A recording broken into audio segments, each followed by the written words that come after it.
श्रीमा ध्यान और प्रार्थना डिसेम्बर 10, 1912।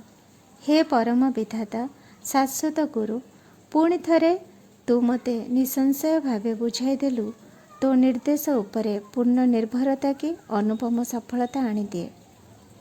गतकाली मोर बाणी मध्य दे तो ज्योति अबाधरे प्रकाशित होइछि।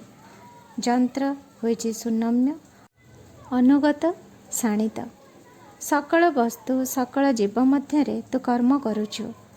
आउ जे तोर एपरी सानिध्य आसीछि जे जाबतीय कर्म केवल तते ही देखे, से जाने सकल कर्म को किपरि तो आशीर्वाद रे रूपांतरित करी हुए। एकमात्र प्रयोजन तो मध्य सर्वदा वास करिबा, तो मध्य सर्वदा निरंतर गभीर गभीरतर हेबा।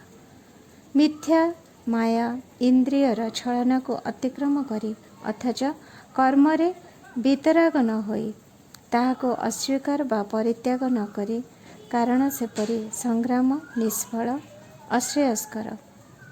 किंतु जो कर्म हेउना कहीं ताहारी मध्य देई तो भितरे सदा सर्वदा वास करिबा, सेतेबेले सकल भ्रांति दूर हुए, इंद्रियर मिथ्या छलनार अवसान हुए, बंधन मोचित हुए और सबकिछि रूपांतरित हुए तो शाश्वत सानिध्यर महिमारे। तेबे ताहा ही हेउ।